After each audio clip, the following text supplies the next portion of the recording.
درود پاک پڑھنے اللہم صلی علی سیدنا شفیعنا مولانا محمد بارک وسلم صلاۃ و سلام علیک یا رسول اللہ صلی اللہ علیہ وسلم۔ سب سے پہلے دعائیں میری اس اکرم کی زندہ دل مسلمانوں کے لیے، ان نوجوانوں کے لیے جنہوں نے یقیناً بڑی کاوشوں سے اس ذکر شہدائے کرب و بلا کی محفل کو سجایا ہے، ان سرپرستوں کے لیے جنہوں نے ان نوجوانوں کا ساتھ دیا ہے، اور سب سے زیادہ شکریہ بیٹا اس بات کے لیے کمیٹی والے کہاں ہیں بلا لے کہ انہوں نے پہلی مرتبہ اپنے امام کی قیادت میں جلسہ کیا اور نظامت میں جلسہ کیا۔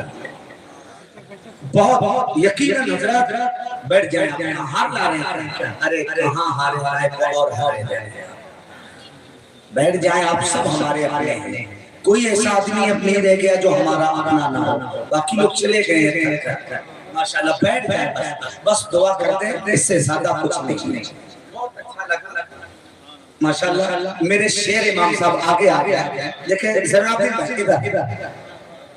ادھر آ جائے آپ ماشاءاللہ، اللہ اس سے زیادہ طاقت عطا فرمائے۔ کیا بات ہے بھائی، دل گوشت ہی کا ہے کہ مشین لگانا ہے، میرا تعجب ہے۔ سنیے ان کے شعر، ان کے لہجے، ان کا ترنم ماشاءاللہ، اللہ اور مزید اضافہ فرمائے، اللہ شہرت میں دوام عطا فرمائے، اللہ اس جلسے کو قبول فرمائے۔ میرا شعر شیخ نے بہشت جس کی سلطنت حسین وہ جناب ہے، بہشت جس کی سلطنت حسین وہ جناب ہے، برائے کربلا رب کا انتخاب ہے، بہشت جس کی سلطنت حسین وہ جناب ہے، برائے کربلا رب کا انتخاب ہے، حسین لاجواب تھا، حسین لاجواب ہے، حسین لاجواب تھا، حسین لاجواب ہے، حسین کامیاب تھا، حسین کامیاب ہے، اور زہرا کا مرتضیٰ کا دولارہ حسین ہے، زہرا کا مرتضیٰ کا دولارہ حسین ہے، اللہ کے نبی کا پیارا حسین ہے، اور مت مقبرہ بنا کے گھماؤ گلی گلی، مت مقبرہ بنا کے گھماؤ گلی گلی، تم کیا سمجھتے ہو تماشا حسین ہے، تم کیا سمجھتے ہو تماشا حسین ہے، اور جو مر گیا حسین وہ تمہارا حسین تھا، جو مر گیا حسین وہ تمہارا حسین تھا، ہمارا حسین آج بھی زندہ حسین ہے، ہمارا حسین آج بھی زندہ حسین ہے، ہمارا حسین آج بھی زندہ حسین ہے۔ اور یہ شعر اہل علم کے حوالے، حضرت کربلا کی خاک پر کیا آدمی سجدے میں ہے، کربلا کی خاک پر کیا آدمی سجدے میں ہے، موت رسوا ہو چکی زندگی سجدے میں ہے، کربلا کی خاک پر کیا آدمی سجدے میں ہے، موت رسوا ہو چکی زندگی سجدے میں ہے، وہ جو علی کا ایک سجدہ، وہ جو علی کا ایک سجدہ بچ رہا تھا وقت فجر، فاطمہ کا لال شاید اسی سجدے میں ہے، فاطمہ کا لال شاید اسی سجدے میں ہے، اور عقیدتوں کی وضاحت خطا لگے تو لگے، عقیدتوں کی وضاحت خطا لگے تو لگے، کسی کو مسلک دل کا پتہ لگے تو لگے، میرے نبی کو بہت عزیز ہے تحصیل، کسی کو ذکر صحابہ برا لگے تو لگے، کسی کو ذکر صحابہ برا لگے تو لگے، اور وہ جھوٹا ہے مکار ہے مولائی نہیں ہے، وہ جھوٹا ہے مکار ہے مولائی نہیں ہے، یار آرچیوں کا طرفدار ہے مولائی نہیں ہے، اور جو علی کو بتائے افضل صدیق سے وہ شیعوں کا طرفدار ہے مولائی نہیں ہے، وہ حیدر کا غدار ہے مولائی نہیں ہے، وہ حیدر کا غدار ہے مولائی نہیں ہے۔ حضرات گرامی کیا بات ہے، بچے بے شمار پیدا ہوئے اور قیامت تک پیدا ہوتے رہیں گے، لیکن امام صاحب چاہے آپ کا بچہ ہو یا میرا بچہ ہو یا عالم شہرت یافتہ محترم زین العابدین کے شہزادے ہو، یار کون گود میں کھلائے گا، دائی گود میں لے گی، نانی گود میں لے گی، دادی گود میں لے گی، دادا گود میں اٹھائے گا، باپ اٹھا لے گا یا کوئی اور اٹھائے گا، لیکن ان بچوں کو کیا کہنا جنہیں محمد رسول اللہ نے گود کھلایا ہو؟ یار ان شہزادوں کی شان کیا ہوگی جن کا نام محمد رسول اللہ نے رکھا ہے، جن کی تحریر محمد رسول اللہ نے فرمائی، جن کے کانوں میں اذان محبوب خدا نے دیا۔ تیرے بچے کو، میرے بچے کو، کائنات کے ہر بچے کو سواری کے لیے گھوڑے ملیں گے، موٹر سائیکل یا کار ملے گی۔ حسین تجھے سلام ہے، حسین حسن تجھے سلام، تجھے سواری ملی ہے تو نبیوں کے سردار کا کپڑا ملا ہے۔ یہاں ہمارے بچے اسٹیج میں پکڑتے ہیں، لگام پکڑتے ہیں، حسن حسین نبی کی زلفیں پکڑ لیتے ہیں۔ نہ ایسا سوار ملے گا، نہ ایسی سواری ملے گی۔ نانا بھی بے مثال ہے، نواسا بھی بے مثال ہے، نانا بھی بے مثال ہے، نواسا بھی بے مثال ہے۔ حضرت میں جہاں لے جانا چاہتا ہوں، مجھے تقریب نہیں کرنا ہے، ہو چکی ہے ایک آفت کی بنیاد پر میں اتنا لمبا میں حاضر رہا۔ حضرت ہے ورنہ وقت پہ حاضر ہوتا تھا اور انشاءاللہ ہوتا رہوں گا۔ کربلا حضرت اٹھا کے ان علماء سے پوچھیں جتنوں نے تاریخ لکھی ہے اور جنگوں کی تاریخ میرے بیٹوں میری بہنوں مرتب کی ہے۔ جب ابن راشد اور علامہ اسحاق نے بدر کی تاریخ لکھی تو بدر کی جنگ کو جنگ بدر لکھا، احد کو جنگ احد لکھا، خندق کو جنگ خندق لکھا، یرموک کو جنگ یرموک لکھا، نہروان کو جنگ نہروان لکھا، جنگ صفین کو جنگ لکھا، جمل کو جنگ لکھا۔ لیکن حضرت وہی قلمکار جب کربلا پہ قلم اٹھاتا ہے ہاتھ تھرتھرانے لگتا ہے، قلم کی سیاہی خشک ہو جاتی ہے، کاغذ کا دامن تنگ پڑ جاتا ہے، الفاظ منہ چھپانے لگتے ہیں۔ جنہوں نے سب کو جنگ لکھا وہ کربلا کو جنگ نہیں لکھ سکا، لکھا تو سانحہ کربلا لکھا، حادثہ کربلا لکھا، واقعہ کربلا لکھا۔ میں نے کہا تم نے بدر کو جنگ تو پھر کربلا کو جنگ کو نہ لکھا؟ ارے گردن وہاں بھی کٹی ہے، گردن بھی کٹی ہے، تلوار وہاں بھی چلی ہے، تلوار یہاں بھی چلی ہے، لاشیں وہاں بھی گری ہے، لاشیں یہاں بھی گری ہے، وہاں بھی دو جماعت ہے۔ خندق کو جنگ لکھا تو کربلا کو کیوں نہ لکھا؟ ابن راشد لکھتا ہے، کہتا ہے نادان مولوی 61 ہجری سے پہلے قانون کچھ اور تھا، 61 ہجری کے بعد قانون کچھ اور ہو گیا۔ میں نے کہا قانون بدلا کس نے ہے؟ کہتے فاطمہ کے لال حسین ابن علی نے بدلا ہے۔ میں نے کہا پہلے قانون کیا تھا؟ کہ پہلے قانون یہ تھا کہ جن کا پانی پہ پہرا ہو وہ جیت جاتے تھے، جو پیاسے ہو ہار جاتے تھے۔ پہلے قانون یہ تھا کہ جو 20,000 ہو وہ جیت جاتے تھے، جو 72 ہو وہ ہار جاتے تھے۔ پہلے قانون یہ تھا کہ جو کم ہو وہ ہارتے تھے، زیادہ جیت جاتے تھے۔ پہلے قانون یہ تھا کہ جو تلوار گردن کاٹ دے وہ تلوار جیت جاتی تھی اور جو گردن کٹ جائے وہ ہار جاتی تھی۔ لیکن سلام کرو فاطمہ کے شہزادے کو، سلام کرو مصطفیٰ کے نواسے کو، قانون بدل دیا ہے۔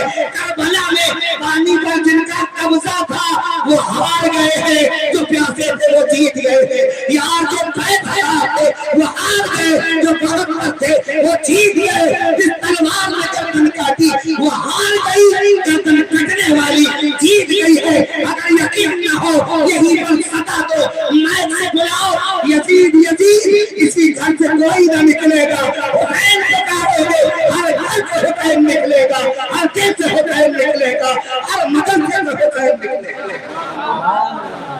قانون بدل دیا۔ اور آخری بات، جب ابن سعد نے حملے کا حکم دیا، صحیح ہے نا؟ میں ادھر ادھر ہو جاتا ہوں، بھول جاتا ہوں چونکہ میرا میدان نہیں ہے، میں پڑھنے والا آدمی ہوں۔ جب ابن سعد نے تیر چڑھایا اور گھوڑ سکھا گواہ رہنا سب سے پہلا تیر میں چلانا، اور ابھی حضرت نے گھوڑ کے ماتھے پہ پسینہ آتا رنگ پیلا پڑ گیا۔ اس کے اپنے قبیلے کا اپنی بقیہ کا مظاہر نام کا سپاہی تھا۔ اس نے کہا اگر آج سے پہلے کوئی مجھ سے پوچھتا کہ تمہارے بستی میں سب سے بہادر شجاع آدمی کون ہے تو بلا تکلف تیرا نام آتا، لیکن کہ وہ اتنا بزدل نکلا کہ 72 سے ڈر گیا۔ موت سامنے آئی تو رنگ بدل گیا، پیشانی پہ پسینہ آ گیا۔ اور نے کہا کہ میں موت سے نہیں ڈرا، کہ پھر رنگ کیسے بدلا ہے، یہ قدم کیسے ڈگمگائے؟ تو اور کہتے میں دوزخ اور جنت کے بیچ میں کھڑا ہوں، مجھے فیصلہ کرنا ہے کہ دوزخ میں رہنا ہے یا نکل کے پھر جنت جانا ہے۔ تاریخ گواہ ہے۔ اور گھوڑے پہ سوار ہوئے اور جا کے امام کے قدموں میں سر رکھا، کہا حضرت کویزی حشم میں 1000 لشکر کے ساتھ آپ کو سب سے پہلے گھیرنے والا آپ کا بڑا مجرم ہو آیا ہے، مقام نینوا پہ اترنے پہ مجبور کرنے والا ہو آیا ہے، کربلا کی تپتی ریت پر فرات کی نہر سے دریا سے دور پانی سے دور خیمے لگانے پر مجبور کرنے والا ہو آیا ہے، آپ کا سب سے بڑا مجرم آقا خطا کا ہو آیا ہو۔ امام نے پوچھا ہو کیوں آئے ہو؟ کہ معافی کی تمنا اور جنت کی آرزو لے کر آیا ہوں۔